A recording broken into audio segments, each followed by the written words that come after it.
Zach Barnett, Football Scoop, joins us. Craig Smoak and Paul Catalina. I'm David Smoak in the middle, and this is 365 Sports. Zach, thanks for your time. And when I reached out to you about a segment you mentioned today, and then you also mentioned that you had written an article about Texas, and of course you do a lot of coverage of everything college football. So we went through the media poll with Texas being 1 and then Kansas State 2. Your thoughts about the media poll? Did you do one? Were you a part of that as well? No, I did not vote. Have voted in the past, did not vote this year. But if I had to vote, I would have I'd have chosen Texas, partly due to faith in the Longhorns and partly due to lack of options elsewhere. Zach, this is, obviously their last year in. And do you think that this is a team that can also contend for the CFP, or is this a team that can certainly contend for the conference title, but they might be still a year or so away from CFP good? Well, I think this year's team is going to be better than next year's team. Just due to where they are in their roster cycle, they could have 12 guys. Like if you told me this time next year they have 12 guys that are going into NFL training camps, not necessarily 12 guys drafted, but 12 guys going into NFL training camps, I wouldn't bat an eye. They're going to have a very veteran team. You know, they return everyone on offense outside of Bijan and Roschon, and so that's going to come at a cost. So their skilled position players, their secondary is going to take a hit going into 2024. They're veteran across the defensive line. Not young, but they've got key vets on the offensive line. So I think this is a year that if they're going to do it anytime soon, this is the best opportunity. As for their soon-to-be, SEC counterpart there, they've typically they haven't, had to wait since 2009 to be atop the preseason poll. Oklahoma's been on top of that bad boy plenty of times and followed through with it. But last year does leave, some questions, Zach. There's reasons when you look at the roster and the game results from last year to see how they could have been much better and things just didn't break their way. But obviously a lot of, newness there. How do you think they adjusted that with Brent Venables in year number 2? Yeah, I'm sure they'd tell you they like their defensive personnel a lot better than they did this time last year. And I certainly think they're going to be improved there. I don't think they're going to be top of the conference or anything like that, but they're going to be improved. And I think you can make an argument that the most important person in the program is Jackson Arnold. Like there was no hiding from the fact that they were screwed if Dylan Gabriel went down, and of course he did for the better part of 2 games, and we saw what happened. So if he were to go down this year, then they have some insurance, which I think allows them to be a little bit more cavalier in how they use him, in the run game, and really, get the most out of him. Because Dylan Gabriel, he's not an All-American, but he is a solid college football quarterback. And I think he's going to have to be the straw that stirs the drink for them, because their skill talent is frankly as average as I've seen an Oklahoma team in a long, long time. Zach, you mentioned earlier that you would have had Texas 1, and I had them 1. I released my 1 through 14 sometime last week. And then you mentioned because of perhaps not default, but because of, there's not one that just jumps out at you. Does the logo of Texas affect that decision? Because it has in the past with many of these polls, and we've seen in the end how many times they've underachieved. I think yes and no. I think if you put all the Texas players, if you put them all in Oklahoma State Cowboy uniforms or West Virginia Mountaineer uniforms, you put this exact team in Mountaineer uniforms, they probably wouldn't be number 1. But at the same time, I think the logo, that logo carries a lot of baggage with it in a way, and a lot of unfulfilled expectations. And in my article, I actually went back and looked, and it's not like Texas has been picked to win the Big 12 every year and they're just falling short. Like in general, the Big 12 preseason poll is pretty accurate to how Texas finished. Like the Big 12 media has a pretty clear-eyed view of this team. In most years they were picked to finish 4th, and they finished 4th. It's not like they're picked to finish 1st and finished 8th or anything like that. So, all that to say, I think there might be some people that picked them to win because they're Texas, but I think there might be other people that picked against them just because they're Texas. Were there any surprises to you in that, or like people who you thought were too low?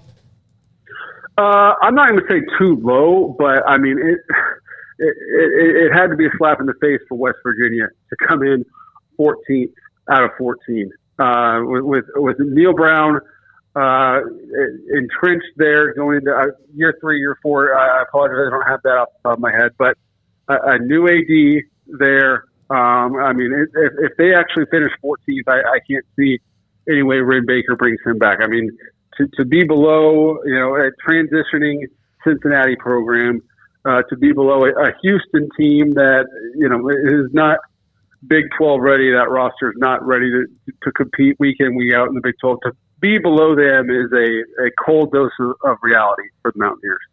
Yeah, that's a very fair point. That's got to be a little bit of a tough pill to swallow. But with those new 4, who are you expecting? Are you a UCF guy like a lot of people seem to be as far as who might make the easiest transition? Is it BYU because that schedule? I know you just said it's definitely – your answer's not going to be Houston. I know that. But where do you kind of fall in the new 4 and who might make a wave or two in this first year? I default to UCF just because I trust John Rice Plumlee more than I trust Keaton Slovis, the transfer by way of USC and Pittsburgh. I mean, John Rice Plumlee is just one of those guys that I think a lot of us have a soft spot for in college football. That just he's not going to be an NFL quarterback, but the guy can make plays happen on a college field. And I'm a believer in Gus Malzahn. UCF has all the ingredients that you need to build a contender. They have obviously they don't have Florida all to themselves, but as a Big 12 school, they have that identity. So if there's someone that's going to come in and wreck shop in year 1 or surprise people in year 1, it's probably the Knights. And also, BYU has Oklahoma and Texas on their schedule. I think it might be back-to-back weeks. I know it's both late in the year, so that's going to be a tough draw for them. Who is this year's TCU or 2021's Baylor? I'm going to the popular answer is Texas Tech, and I mean, who can decry what Joey McGuire is doing with that roster? But I'm going to go against the grain a little bit and just say Oklahoma State. I'm a believer in Mike Gundy. The guy is a ball coach with a capital B and a capital C. And what I think what he's done, what he's going to do with his offense moving forward is, I think, going to be a really interesting response to the 3-3-5 defense that has taken over this conference, much like the spread offense the Air Raid did 20 years ago. I think you're going to see Oklahoma State play multiple tight ends on the field all the time. I believe they said they're going to go under center, which is I hope they check the conference bylaws to make sure that's still allowed in the Big 12. And just try to really counter these 3-man fronts by expanding the line of scrimmage and making these 3-down defenses have more gaps to fill. Yeah, it'll be easier to pick an all Big 12 tight end at the end of the year. So that's always been a tough thing to do when, there's one guy who has 50 catches and the next guy has 4 at the end of it. They had 4? 4 catches for 6 yards and 3 TDs is usually the stat of the second guy in that on that team. Zach, moving across the country, the San Diego State situation was really interesting, and we had a writer on who covers them exclusively last week and said that their initial letter to the Mountain West was kind of a shot in the dark because they didn't know anything. And then you've seen kind of the things that have gone back and forth and will wind up, eventually somebody's going to write a check for some amount of money and this will all go away. But just from the outside looking in on how awkward this continues to be and a ripple effect of the Pac-12's disastrous to this point media negotiations.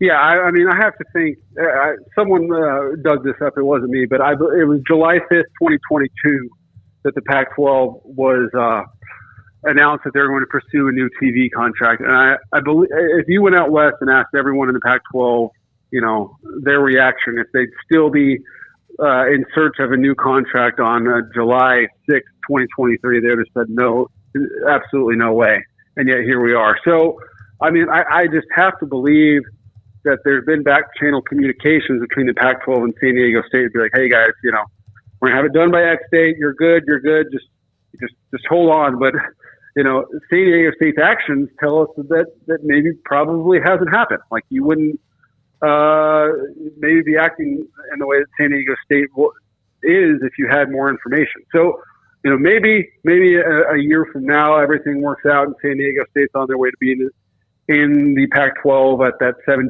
million price tag. But I mean, who really knows with the way the Pac-12 is run? Well, my question, and I asked this yesterday, and Craig was trying to ask this as well, all of us were, why would San Diego State send the letter if they had not yet been invited?